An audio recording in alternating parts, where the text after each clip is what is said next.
നമസ്കാരം. ഒക്ടോബർ 10 എല്ലാ കൊല്ലവും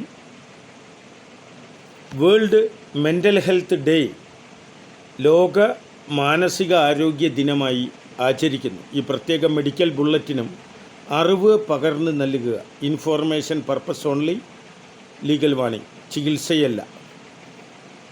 senior professor doctor Suresh K Guptan, director AIMRC, vice chancellor IPSCU. ആദ്യമായി മാനസിക ആരോഗ്യത്തെപ്പറ്റിയും മനോരോഗങ്ങളെപ്പറ്റിയും ലോകത്തെ ഏറ്റവും കൂടുതൽ ബിരുദങ്ങളും ഡോക്ടറേറ്റും റിസർച്ച് ഡോക്ടറേറ്റുകളും വാങ്ങിയ വ്യക്തി എന്നുള്ള നിലയിലും 1990 മുതൽ ആഴത്തിലുള്ള ഗവേഷണം നടത്തുന്ന ഒരു മേഖലയാണ് മാനസികാരോഗ്യവും മാനസിക രോഗങ്ങളും. ആദ്യമായി പറയട്ടെ, മാനസിക പ്രശ്നങ്ങൾക്ക് കാരണം ചില താൽക്കാലികമായ തിരിച്ചടികളാണ്. എന്നാൽ മനോരോഗങ്ങൾക്ക്, ഗുരുതര മാനസിക രോഗങ്ങൾക്ക് കാരണം മസ്തിഷ്കത്തിലെ രാസവ്യതിയാനം അഥവാ കെമിക്കൽ ഫ്ലക്ച്വേഷനാണ്. അതിൽ മാനസിക ആരോഗ്യവുമായിട്ട് ബന്ധപ്പെട്ട് പറഞ്ഞാൽ മാനസിക ആരോഗ്യത്തിന് ഏറ്റവും പ്രധാനം പോഷകാഹാരമുള്ള ഭക്ഷണവും ഉറക്കവും കുറച്ചു നേരം ദിവസം സൂര്യപ്രകാശം കൊള്ളലുമാണ് ഏറ്റവും പ്രധാനം. അതിലേറ്റവും ഒഴിവാക്കാൻ പറ്റാത്തൊരു സംഗതിയാണ് ശരീരഭാരത്തിൻ്റെ 0.33 അനുസരിച്ചുള്ള ശുദ്ധജലം കുടിക്കൽ. വർഷങ്ങളായി മാനസിക ആരോഗ്യം പലരും കരുതിയിരിക്കുന്നത് യോഗയിലൂടെയും മെഡിറ്റേഷനിലൂടെയും മറ്റ് എക്സസൈസിലൂടെയും നിലനിർത്താം എന്നുള്ളതാണ്. ഒരു പരിധി വരെ മാത്രമാണ്. അതൊരു 30-40% മാത്രമേ ആകുന്നുള്ളൂ.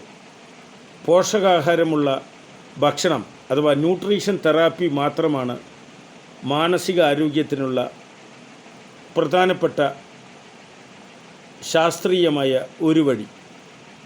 അതിൽ 13 വിറ്റാമിനുകൾക്കും 8 മൂലകങ്ങൾക്കും മാനസിക ആരോഗ്യത്തിന് വളരെയധികം പ്രാധാന്യമുണ്ട്. അതിൽ B കോംപ്ലക്സിലെ അംഗങ്ങളും വൈറ്റമിൻ Dയും ഒപ്പം മാക്രോ ന്യൂട്രിയൻസ് ആയിട്ടുള്ള പ്രോട്ടീൻ, കാർബോഹൈഡ്രേറ്റ്, കൊഴുപ്പ് തുടങ്ങിയവയും ഹോർമോൺ ബാലൻസും. നമ്മുടെ ശരീരത്തിൽ 9 ഗ്രന്ഥികളും 55-ലേറെ ഹോർമോൺ ഗ്രന്ഥി സ്രാവങ്ങളുമുണ്ട്. ഇതും കൂടി സന്തുലിതാവസ്ഥയിൽ അല്ലെങ്കിൽ നിങ്ങൾ മാനസിക പ്രശ്നങ്ങളിലേക്ക് പോകാം. താൽക്കാലികമായ പ്രശ്നങ്ങളാണ് മിക്ക മാനസിക പ്രശ്നങ്ങൾ. ഒരു പരീക്ഷയിൽ തോറ്റു, ഒരു നമ്പറിൽ ലോട്ടറി ടിക്കറ്റ് നഷ്ടപ്പെട്ടു, കുടുംബത്തിൽ ഒരു വഴക്കുണ്ടായി, മാതാപിതാക്കൾ ചീത്ത പറഞ്ഞു, അധ്യാപകർ ശാസിച്ചു, കോടതിയിൽ നിന്നൊരു ശിക്ഷ കിട്ടി. ഇതെല്ലാം മാനസിക പ്രശ്നങ്ങൾക്ക് കാരണമാവാം. പക്ഷേ ഗുരുതര മനോരോഗങ്ങളായ സ്കിസോഫ്രീനിയ, ബൈപ്പോളാർ, എൻഡോജിനസ് ഡിപ്രഷൻ തുടങ്ങി border line personality, obsessive compulsive disorder വരെ മസ്തിഷ്കത്തിലെ പ്രധാനപ്പെട്ട ചില ഹോർമോണുകളുടെ വ്യതിയാനവും മസ്തിഷ്കത്തിൻ്റെ പ്രവർത്തനം താളം തെറ്റലുമാണ്. നമ്മുടെ മസ്തിഷ്കത്തിനുള്ളിൽ ഒരു പ്രധാനപ്പെട്ട സിസ്റ്റം വർക്ക് ചെയ്യുന്നുണ്ട്. ആ സിസ്റ്റത്തിൻ്റെ പേരാണ് കാണാത്ത മാനസിക അവസ്ഥ അഥവാ മനസ്സ്. ഇത് 3 സ്റ്റേജുകളുണ്ട്: conscious mind, sub conscious mind and super conscious mind. ഇതിൽ കോൺഷ്യസ് മൈൻഡാണ് നിങ്ങളുടെ ഓർമ്മയുടെ ഉറവിടം. അതിലെ കേടുപാടുകളാണ് നിങ്ങളുടെ പ്രശ്നവും. സൂപ്പർ കോൺഷ്യസ് മൈൻഡാണ് നിങ്ങളുടെ ആത്മീയതയുടെ ഔന്നത്യാവസ്ഥ. തീർച്ചയായും ഈ മാനസികാരോഗ്യ ദിനത്തിൽ ഒരു അന്താരാഷ്ട്ര ഗവേഷണ ശാസ്ത്രജ്ഞൻ എന്നുള്ള നിലയിലും അന്താരാഷ്ട്ര മനുഷ്യാവകാശ official resident representative in India എന്നുള്ള നിലയിലും ലോകത്തിനോട് പറയുന്നു, ശാരീരിക ആരോഗ്യത്തിനോടൊപ്പം പ്രാധാന്യമേറിയതാണ് മാനസികാരോഗ്യം. കാരണം ആധുനിക കാലഘട്ടത്തിലെ 2000-ലേറെ രോഗങ്ങൾ സൈക്കോസൊമാറ്റിക്കാണ്. നിങ്ങളുടെ മനസ്സിനെയാണ് ബാധിക്കുന്നത്. മനസ്സിനെ ബാധിച്ചാൽ അത് ശരീരത്തെയും ബാധിക്കും. ശരീരത്തെ ബാധിച്ചാൽ നിങ്ങളുടെ വൈകാരിക ആത്മീയ അവസ്ഥയെ ബാധിക്കും.